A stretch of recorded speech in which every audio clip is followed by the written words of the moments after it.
The Second Naval Battle of Guadalcanal occurred during the U.S. and Japanese military struggle to control Guadalcanal in the Solomon Islands. The conflict was part of the broader Guadalcanal campaign, begun in August 1942 after U.S. Marines landed on the island.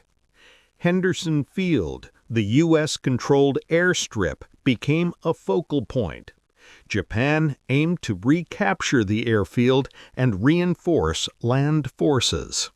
American naval and aerial units were determined to prevent resupply. The strategic objective of the Imperial Japanese Navy, IJN, was to disrupt U.S. logistics and protect troop convoys bringing reinforcements to the island. Prior to the battle, multiple clashes had occurred in waters surrounding Guadalcanal.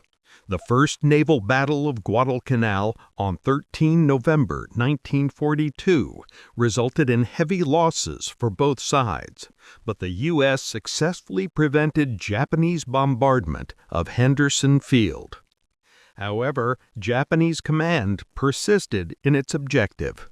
Vice Admiral Nobutake Kondo was tasked with leading additional naval elements to carry out the mission on 14 to 15 November. USS Washington, BB-56, a North Carolina-class battleship of the U.S. Navy, was commissioned in May 1941. Her main armament consisted of 9 16-inch 406 mm guns across 3 turrets.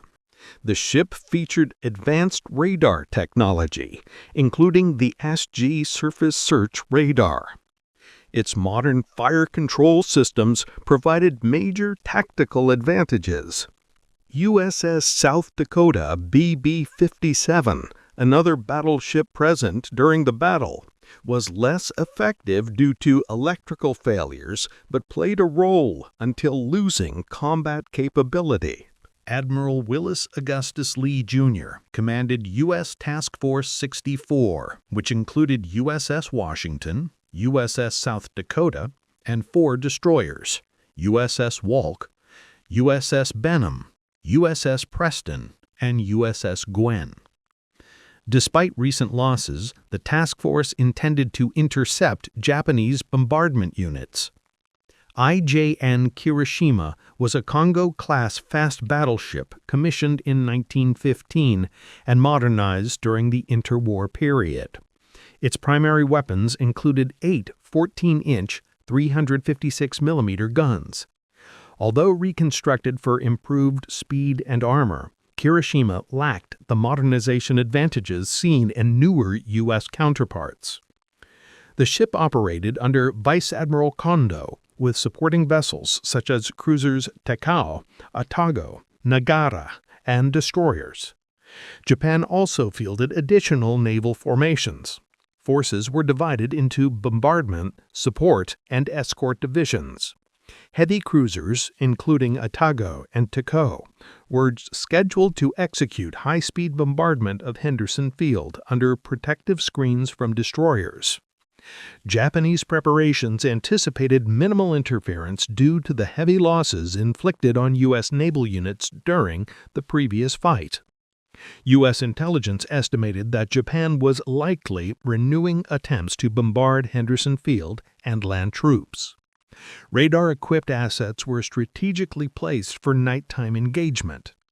Washington possessed superior radar targeting capabilities, while Japanese vessels mainly relied on optical instruments at night.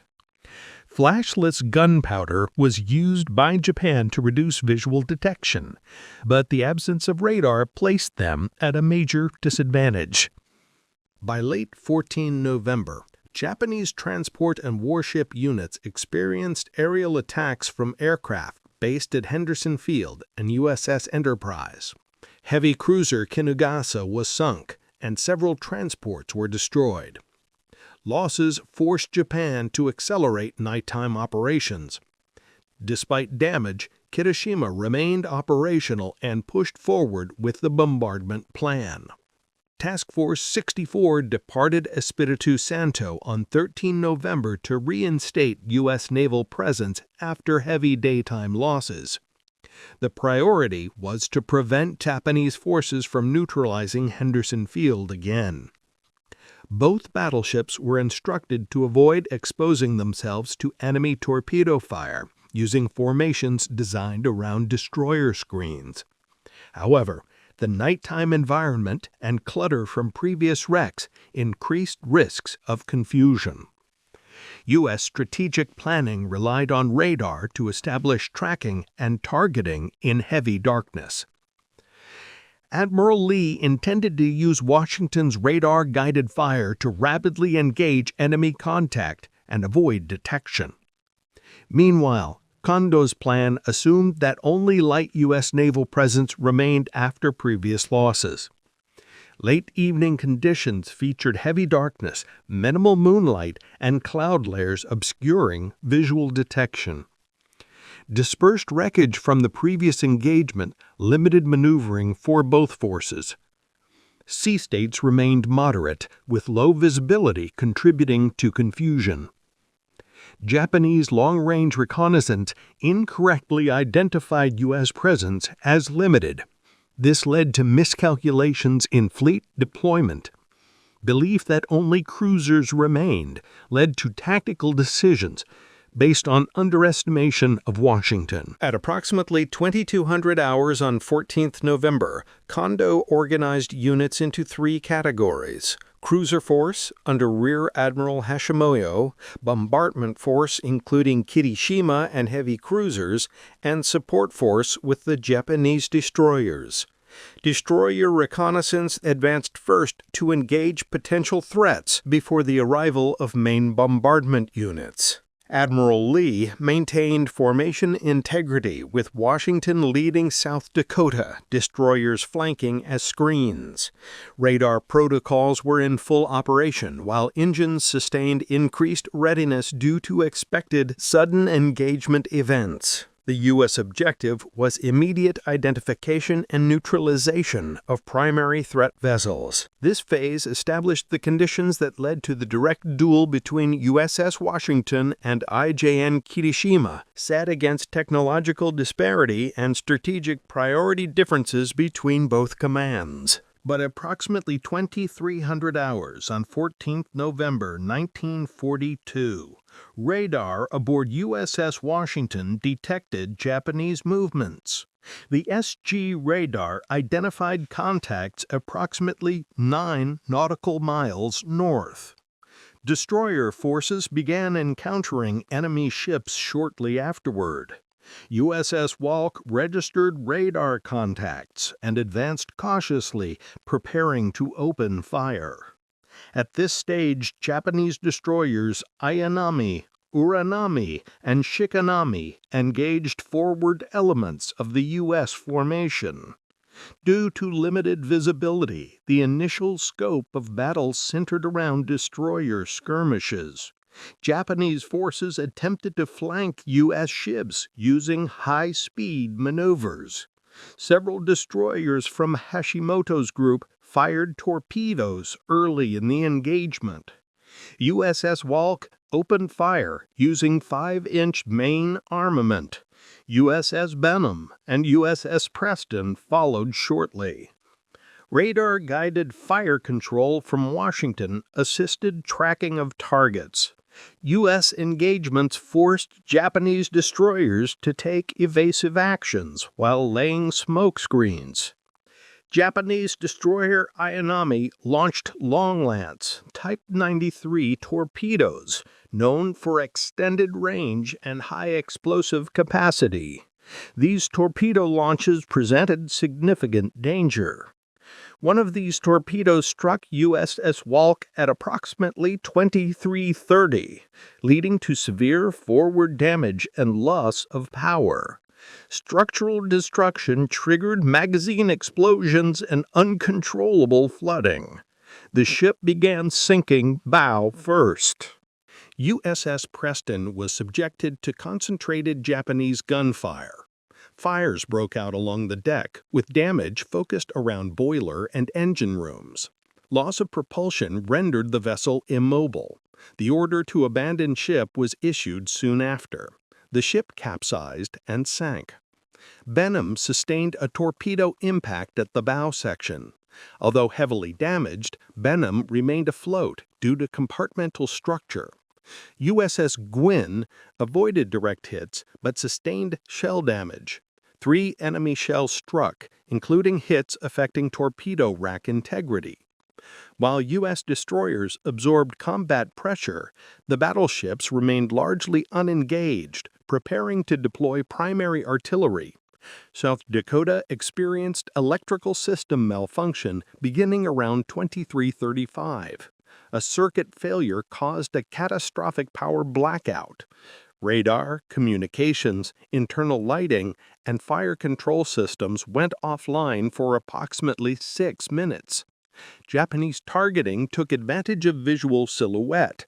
South Dakota's miscalculation in maneuvering placed the vessel in open illumination from burning destroyers and tracer fire.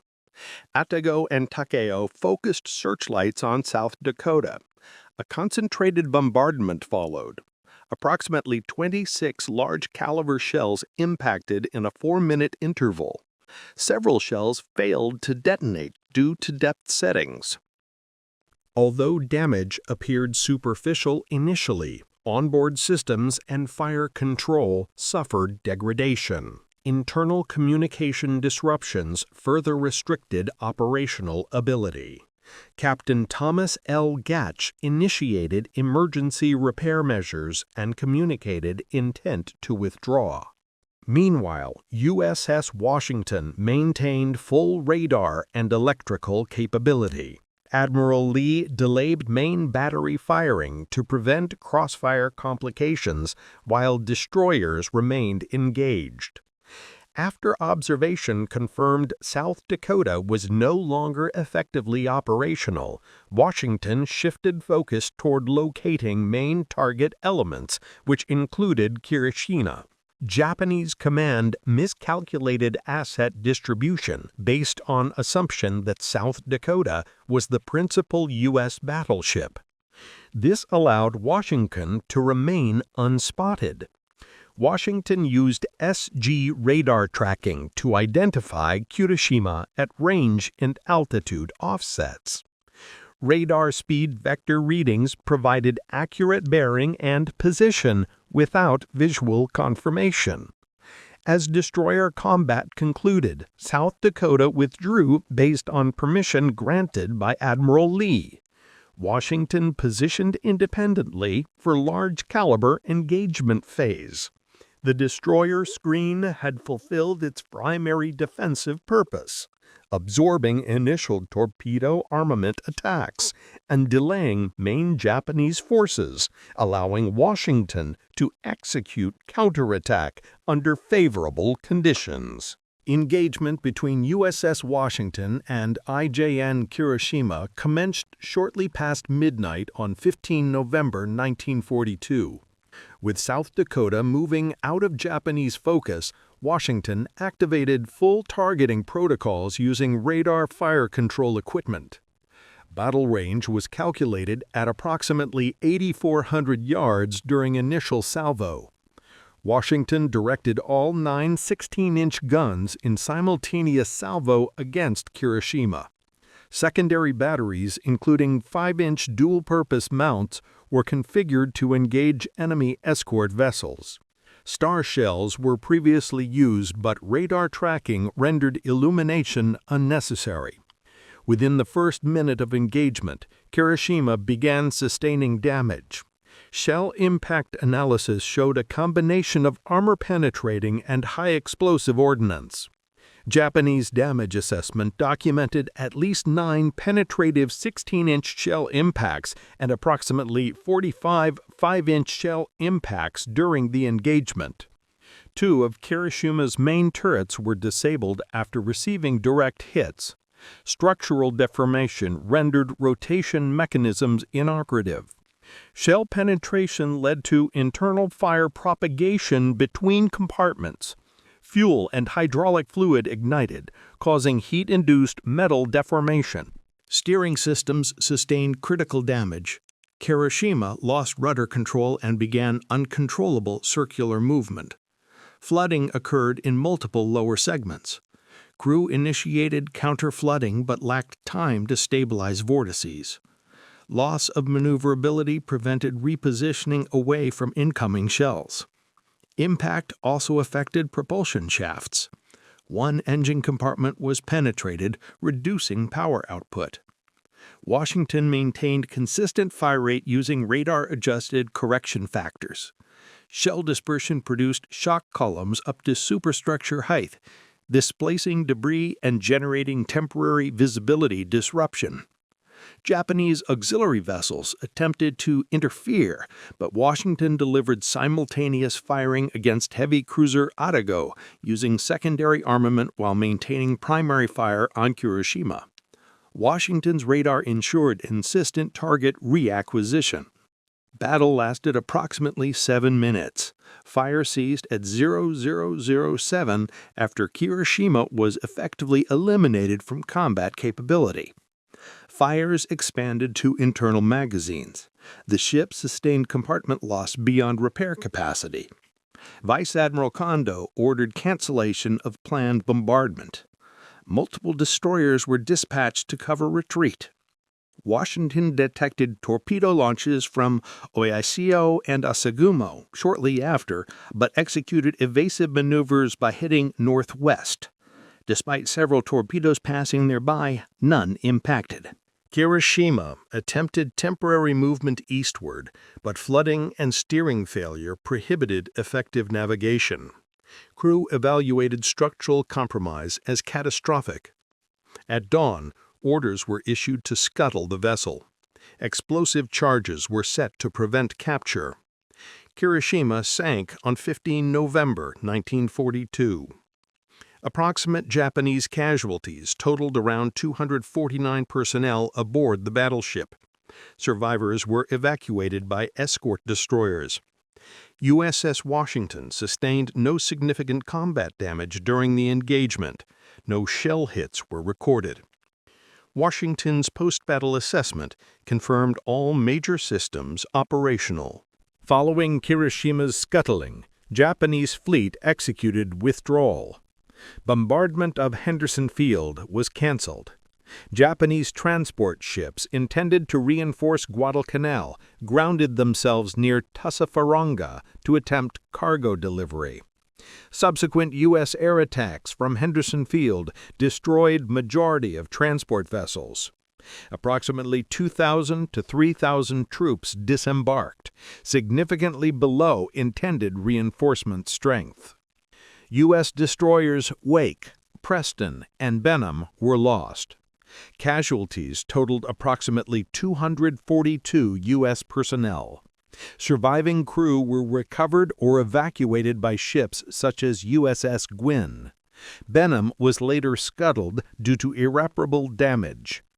USS South Dakota was heavily hit but remained afloat and returned to port for extensive repairs.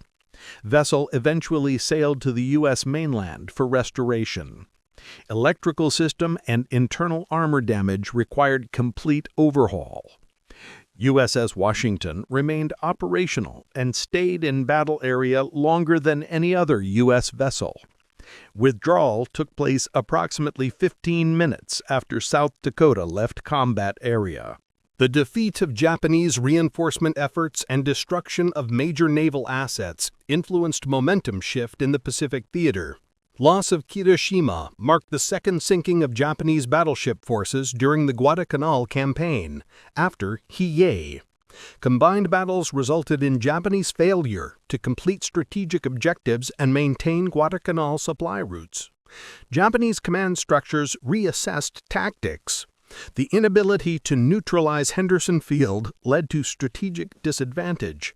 By December 1942, Imperial Japanese Navy began planning withdrawal of forces from Guadalcanal due to logistical unsustainability. For the U.S., the battle reinforced effectiveness of battleship radar in nighttime naval combat. Washington's success provided a critical operational model for future engagements. Radar-assisted fire coordination became standard tactical practice. The naval battle of Guadalcanal became a turning point, marking the transition of naval supremacy toward the U.S. in the Pacific. Japan's inability to maintain reinforcements accelerated their eventual evacuation of Guadalcanal on 31 December 1942. USS Washington demonstrated superiority based on radar, armor quality, and fire control technology. Kirishima exhibited vulnerability due to outdated armor layout, shorter-range fire control instruments, and inadequate damage control procedures. Washington displaced 35,000-ton Standard, equipped with modern belt armor and underwater protection systems. Kirishima, modernized from World War I configuration, had improved speed but insufficient vertical armor to withstand 16-inch shell impacts. Fire control systems on Washington integrated radar input with mechanical rangefinder systems. Japanese optical targeting proved inadequate in blackout conditions. Kirishima lost targeting capability after fire damage to superstructure. The battle marked one of the last direct battleship-on-battleship engagements in naval history. It was the first time radar-guided gunfire from a battleship decisively defeated another battleship at night. Following the battle, USS Washington received commendations and continued combat operations. Captain Glenn B. Davis and Admiral Lee were recognized for decisive tactical implementation. Washington supported further naval operations across the Pacific. Kirishima's loss demonstrated vulnerabilities in Japanese night combat doctrine when facing radar-equipped opponents. Despite success using long-lance torpedoes, lack of radar rendered capital ships exposed. This engagement accelerated U.S. Navy confidence in night radar combat strategy. Nighttime fire control methodology became integrated into training manuals. Radar advantage was acknowledged as a leading factor in U.S. naval dominance. Battle outcomes influenced changes in Japanese naval doctrine, shifting focus toward attrition and carrier-based air power rather than surface fleet dominance. During 1942, the U.S. Navy held a strategic technological advantage in radar deployment. USS Washington utilized the SG Surface Search Radar, an advanced centimeter-wave radar with superior target resolution. Its ability to detect targets up to approximately 15 to 22 nautical miles, even in extreme darkness or poor weather, significantly contributed to tactical precision. Unlike previous SC-type radars, SG provided range, bearing, and speed analysis, feeding data directly into fire control systems. Japan operated under optical-based targeting doctrine, using lookout observers, rangefinders, and hydroacoustic tracking. The lack of radar prevented precise target acquisition during nighttime conditions. Limited knowledge of U.S. radar capabilities led to flawed tactical assumptions. IJN officers believed visual range superiority via night optics and flashless gunpowder offset the absence of radar. These assumptions were disproven. U.S. radar-assisted tactics eliminated the traditional delay in calculating gun angles, enabling rapid engagement cycles. Washington's main battery could adjust after each salvo, correcting based on radar-tracked shell splash feedback. This meant that Washington did not require searchlights or flares to maintain target tracking, preserving concealment. Japanese ships used Type 94 fire control systems for main guns, efficient during daylight, but degrading rapidly without visual input. Crew preparedness for radar-based enemy fire was minimal. Following the engagement, Imperial Japanese Navy Evaluation Report noted unexpected precision from United States battleship under no visibility condition. Destroyer screening coordination depended heavily on radar inputs from Washington. Each U.S. destroyer carried radar. However, electrical failure aboard South Dakota prevented radar-guided maneuvering during critical minutes. Japanese forces, unaware of Washington's radar presence, targeted visible vessels only. U.S. Navy combat doctrine emphasized shoot first before visual detection when radar data confirmed hostile presence. Admiral Lee enforced this directive strictly. During training before deployment, Washington's crew executed over 300 radar fire simulation drills. Training effectiveness contributed to immediate and efficient execution during actual combat.